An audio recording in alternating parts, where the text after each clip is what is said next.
It's in the movie. The art of science. Perfection in engineering. And sophisticated vision of the kind. Combined. The great Goose 540. As seen here in this image. Did you do that? Well, what's it good for? I designed the Grey Goose 540 to be a new Red Bull racer with a biplane configuration. So the hope of the design was to reduce the moment of inertia by bringing the mass in closer to the center of the plane, but also keeping a high effective aspect ratio. So in a sense, I was hoping to gain a really high rate of roll with a low deflection in the ailerons based on a low moment of inertia with the plane. So as we can see performing at Hoth, it obviously meets the design goals. Didn't even know what that Research. This guy did survive, so you're allowed to laugh. However, it is designed for a Red Bull racer, so the concept of it is to be very quick in the snap roll and be able, or have an extremely high rate of roll. As you see later, I also had a design goal to get my rate of roll over 400 degrees or 420 degrees per second, and I smashed that goal. So, which is impossible. The iconic features of the Grey Goose 540. So, it's a biplane configuration. There's a forward stagger of the upper wing by half a chord. And after research, it was found that through some non-mathematically modelable phenomena, you get an increase in lift coefficient if a stagger exists in a biplane. A forward stagger not only looks cooler and makes sure that the pilot can't see anything, but it was also found to be slightly more efficient than a rear stagger. And kind of the limits of how far you stagger a wing is based on the structural integrity you lose the higher the stagger is.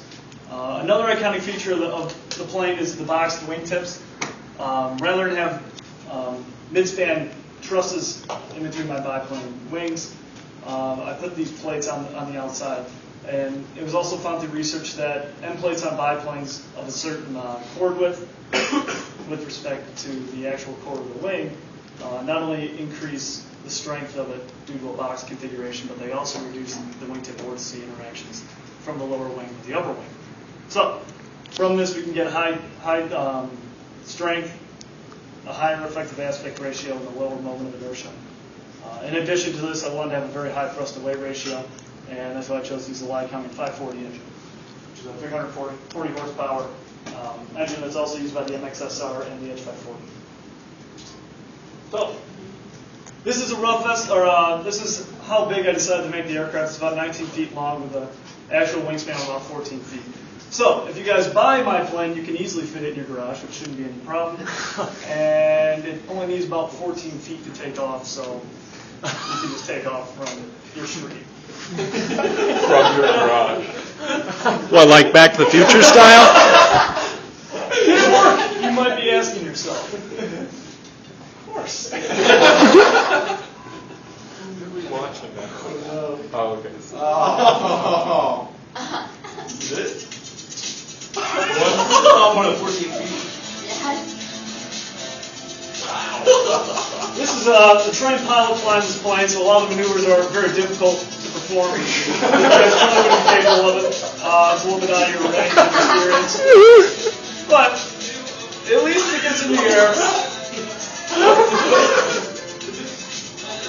It's pretty fun to fly. That was pretty well, actually. Oh my God. Oh! Buzz the tower! Buzz the tower! And we end the maneuver with a finale. Woo! One more. Thirsty control. Buzz the tower!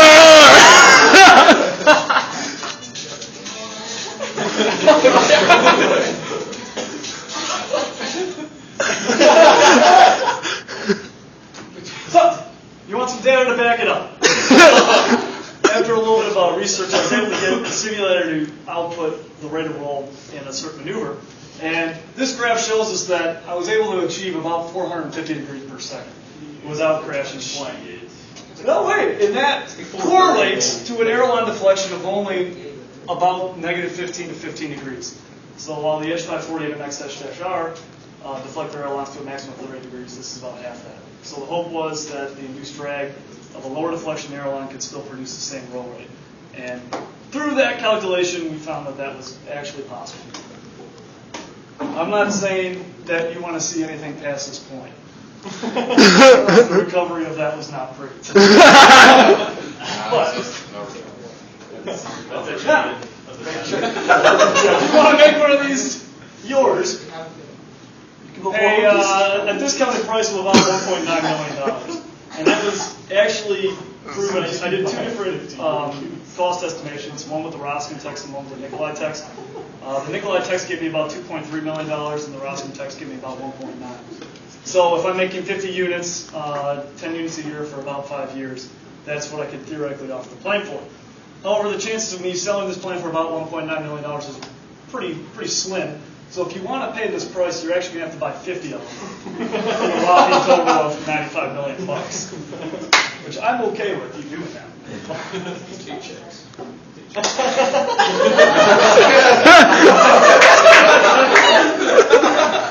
that, this is the great Goose 540.